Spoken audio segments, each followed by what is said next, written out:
APMRPS ఆధ్వర్యంలో అన్నమయ్య జిల్లా రాయచోటి నందు స్వతంత్ర సమరయోధుడు క్విట్ ఇండియా ఉద్యమంలో ప్రథమంగా పోరాడిన వ్యక్తి దళిత ప్రజా నాయకుడు డాక్టర్ బాబు జగజ్జీవన్ రావు గారి యొక్క 118వ జయంతిని రాయచోటి నందు ఏపీఎంఆర్పీఎస్ ప్రధాన కార్యదర్శి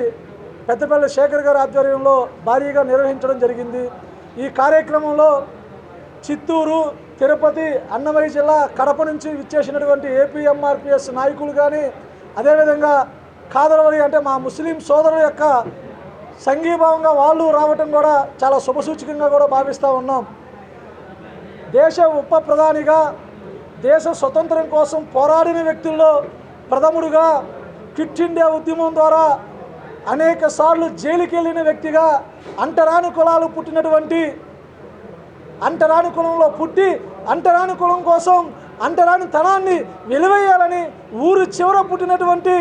గ్రామాల్లో ఉన్నటువంటి ప్రజల కోసం నిరంతరం పోరాడి భారతదేశంలో అంటరాని కులం నిర్మూలన కోసం పోరాడిన ఏకైక వ్యక్తి డాక్టర్ బాబు జగజ్జీవన్ రావు గారు। అదేవిధంగా భారతదేశ స్వతంత్రం తర్వాత మొదటి నెహ్రూ గారి క్యాబినెట్లో అతి చిన్న వయసుకుడిగా క్యాబినెట్ మంత్రిగా ఉన్న ఒకే ఒక్క వ్యక్తి డాక్టర్ బాబు జగజ్జీవన్ రావు అంబేద్కర్ గారి తర్వాత। అదేవిధంగా దేశ స్వతంత్రం తర్వాత భారతదేశంలో అల్లుకున్నటువంటి అనేక సమీకరణాల మధ్యలో, పోరాటాల మధ్యలో, అనేక కులతత్వాల మధ్యలో నలిగిపోతున్నటువంటి ఈ సమాజంలో మార్పు కోసం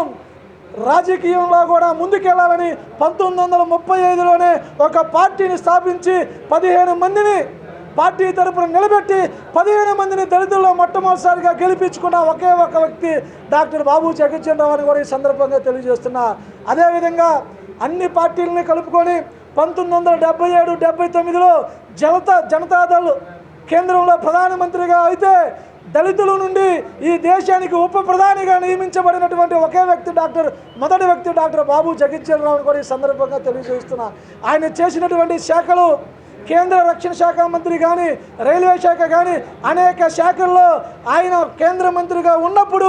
ఎస్సీ, ఎస్టీ, బీసీ, ముస్లిం మైనార్టీ యొక్క వర్గాలకు చెందిన వ్యక్తులకి పెద్దపీట వేస్తూ రైల్వేలో అనేక ఉద్యోగాలు కల్పించిన ఏకైక వ్యక్తి కూడా డాక్టర్ బాబు జగజ్జీవన్ రావు గారని కూడా ఈ సందర్భంగా తెలియజేస్తున్నాం। జగజ్జీవన్ రావు గారి యొక్క ఆశయాలను ఏ విధానంతో అయితే అన్ని వర్గాలతో పోటీ పడుతూ ఆయన యొక్క కార్యాచరణ ప్రకటిస్తూ దళిత బహుజన వాదంతో ముందుకెళ్లిన విధంగానే ఆయన వారసులుగా నేడు మా ముస్లిం సోదరుల యొక్క సహాయ సహకారాలతో